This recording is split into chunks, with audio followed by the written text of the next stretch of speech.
And let me liberate you too. If you don't remember anything else I say today, remember this one thing. You've always heard it said, because there are going to be some things today, and I'm not going to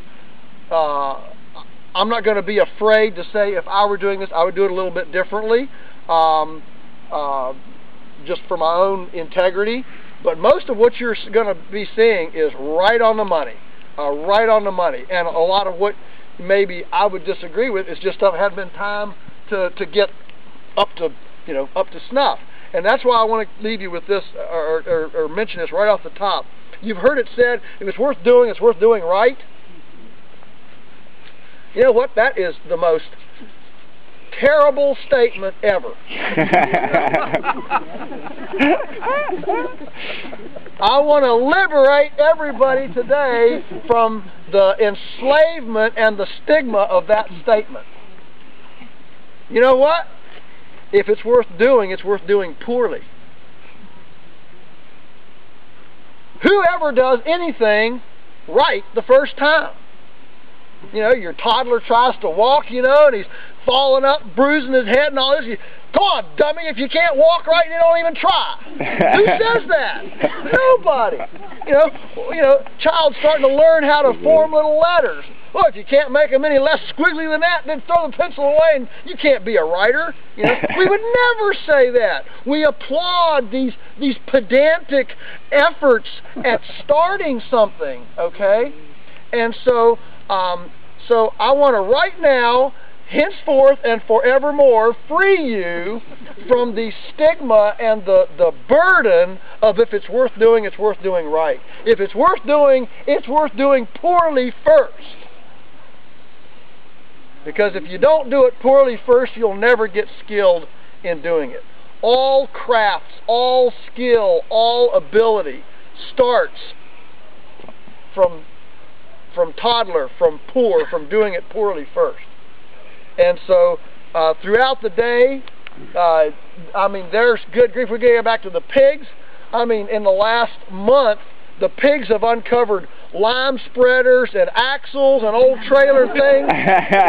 Probably some oil tanks, and you know how an old place like this that's been kind of grown up over the years. It just kind of swallows up this history, and then you get in there with a chainsaw and a machete, and here's this and here's that, and pretty soon you've got a whole passel of stuff to deal with. So you're going to see a lot of that here, because we're only 6 months in to this place, but I know that the efforts expended here already are yielding tremendous results. Which brings me to the final point I want to make before we're going to take a little walk down, and that is that one of the most beautiful things of this kind of farming is that the infrastructure, that the value of infrastructure to income value is completely different than the average farm, and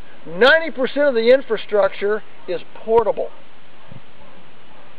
So the fact that Tyler was able to start at his parents' smaller place for several years, build a customer base, build a track record, do it poorly first, have the little fledgling flapping of the wings first, and then when he was ready to jump off the cliff,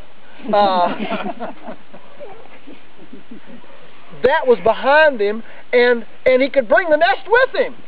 The customers are portable. If you don't go too far away, customers will move with you. Customers are portable. I can tell you for sure the most valuable asset that Tyler and Alicia have right now is not chicken shelters, it's not concrete, it's not, you know what it is? It's the customer base, right? That's the most valuable asset of this place. And they will move with you. So they were able to easily just move to this opportunity. They're like a turtle. They carry their house on their back, carry the infrastructure, the portable shelters, the hoop structures, the electric fencing, the energizers that keep the animals under control, hog feeders, without big hog barns, The trees are the biological hog cathedral, okay? And all of this is portable. You throw it in a truck and you head down the road. And I can't tell you how many times we know people who have duplicated this model, this pastured portable infrastructure model on leased land, borrowed land, family land, and moved the whole kit and caboodle, the whole operation to another place because, you know, something changed. You know, maybe there's a, who knows, anything from a family blow up to I mean, you know, different situations to land got sold and the lease got canceled, development pressure, whatever. But one of the beauties of this is that it is portable, and so you can take the infrastructure. I mean, last night we went over and brought all the processing equipment over in a couple of pickup trucks.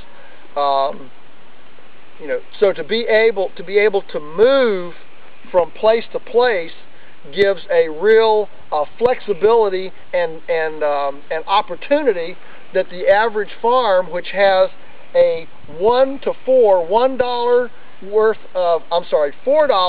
of infrastructure to $1 in annual gross sales is the average farm figure. I don't know what it is here, but for us, the average is, instead of 4 to 1, it's 1 to 4. So that's an 800%. If you're mathematically challenged, that's an 8-fold. What else? Anyway, it's a big difference. All right.